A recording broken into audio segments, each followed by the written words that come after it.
these actually function as templates. And so you'll notice that this is a template which includes some HTML, but then it has these pound brace things, which I stole from Ruby. So this is actually going to take the value of URL and the value of title and just stick them in this string called message. And then we just put message in the notify, and that's actually what creates that box. So little templates for using the data values that you get. By the way, while I'm here, I'm going to point something out to you. It has nothing to do with what I'm talking about right now, but in a minute, it will be important. Now, I'll point it out. I'll point it out then. Oh, the suspense! You thought it was going to be, yeah. We'll get to it, Craig. Don't worry. All right. So, now sometimes data comes in formats which is not directly consumable. Like, for example, I wanted to, I have this thing called the CTO breakfast, which some of you, if you're from Utah, come to the CTO breakfast. If you're from Utah and you're not coming to the CTO breakfast, please come. We do it once a month, and we have great discussions about various technology, and it's a lot of fun. And we have it in that room where we had lunch. Right, they think it's the Mountain View room. It's actually the CTO breakfast room. They just don't know. So I like to keep the dates in Google Calendar so that people can subscribe to them. But I got really tired of having to go get the dates out of Google Calendar and put them on my blog and then take them back and forth. So I told Jesse, make me a rule. Jesse, by the way, is our intern back there in the corner. I said, Jesse, make me a rule which grabs stuff out of Google Calendar and puts it on the CTO breakfast page on my blog. And Jesse thought about it, talked to Sam, and realized that Google Calendar was not giving us a format that we understood, and probably not something that we wanted to understand right then. Right? We didn't have the time to fix it. So what he did was he went out to Yahoo Pipes, and he created a Yahoo pipe which takes the Google Calendar data and turns it into a format which Kynetx understands. So there's the thing firing on my blog. You'll notice I have not written the sort operator yet, so it's not in order. Apologize for that. But he created this little Yahoo pipe that goes out to the Google Calendar for the CTO breakfast and essentially turns it into JSON, so then a KRL rule can consume it. So I tell you that to kind of just give you the idea that sometimes there's going to be data out there which you want to use but is not in the right format. There are two possible paths. The first path is to send me or Sam an email and say, hey, I'd really like to be able to read data out of Google Calendar. And we would really like to be able to read data out of Google Calendar too, and in fact, that's one of the intrinsics I'm going to be adding. Google Calendar, Google Spreadsheet, so you can just call a Google Calendar or a Google Spreadsheet and get data out of it and fire a rule against it. That'll be built into the language, but it's not built there now. If you run into that situation, you can send us a note. We'll probably say, great, hey, that sounds good. And we're actually pretty agile. It might happen within a couple of weeks, but you may not want to wait a couple of weeks for us. Yahoo Pipes is your friend. You can do lots of interesting things with Yahoo Pipes.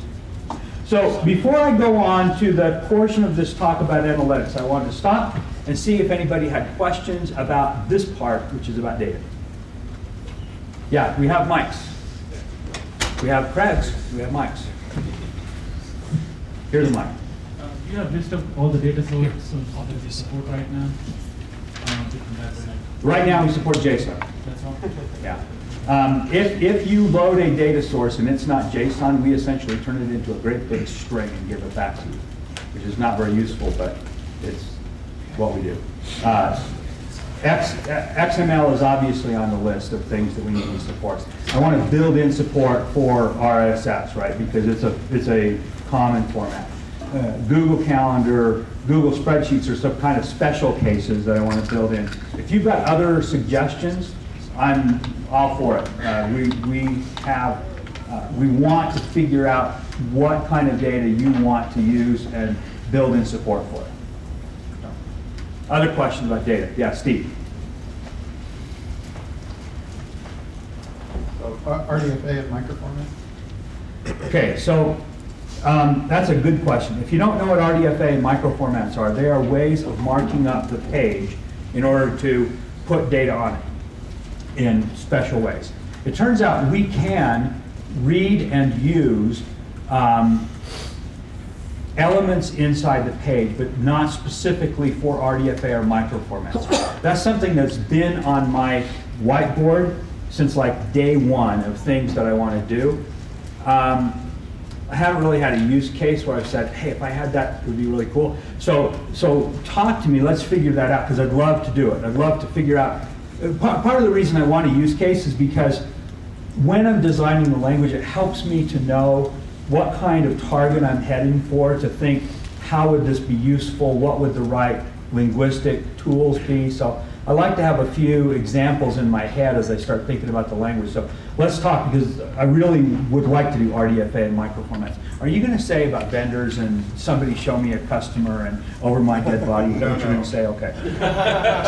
Wouldn't it be cool if there was a Kynetx abstraction and then the developers could write what the data would be and you wouldn't have to bother with it? Well, that's what data source is, right? Data source is a way for you to read any data you want that that we don't support as a built-in.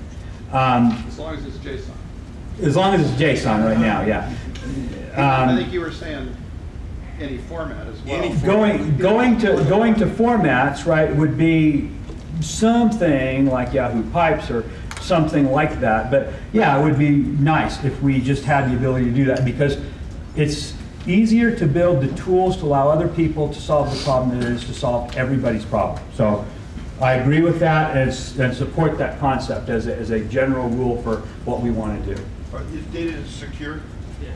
Is data secure is the question. Like XRD might give you? Yeah. The data is going to show up in the browser. Okay? So you shouldn't load any data set that you don't want to show up in the browser, because it's going to show up in the JavaScript that goes into the browser.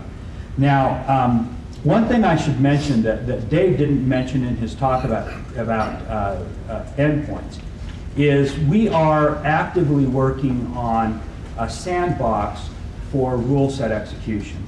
So if you're familiar with GreaseMonkey, for example, their scripts execute in a sandbox. We're actively working on that. In fact, if you know how to write IE and Firefox extensions or know someone who does, we're interested in talking, because that is an area of active development. When we have a sandbox, it will be possible for us to be more protective, maybe not completely protective, but more protective of data that gets sent to the browser. But right now, if you're reading a data set, it's going to show up in the browser, so don't read anything you don't want the user to see. It's going to be there. Just a caveat. Question? So this only loosely relates to data formats, but the RDFA question brought it up. Do you use RDF internally, like in your system at all, or any sort of semantic web technology? No, but I want to. Maybe not RDF directly. Maybe RDF encoded in XDI, which I'm sure that if we have some extra time, Drummond would give us a whole tutorial on. The basic idea, but the idea is yes. RDF or RDF in XDI is a great way to think about storing context and understanding that. So yes, we're very interested. We're not doing it yet. Very interested. Other questions on data? Okay, let's talk for a second about analytics. In a second, because there's not a lot to tell right now. So the biggest thing to understand about analytics in the system that we're building, where all of us are building, is that this isn't like website analytics, in that what we're really trying to do is build analytics around language evaluation. So it's a little bit different than what you might think of as just website analytics. And we run into issues all the time where, if we were just doing a website, we'd say, okay, well, these are the things we want to measure. But when we're measuring a language, and you guys could write almost anything, it's not clear to me what success means to you. Or those are some of the issues we deal with. We're still solving some of those. Well, let me tell you what we have right now. Let's talk about logs for a minute.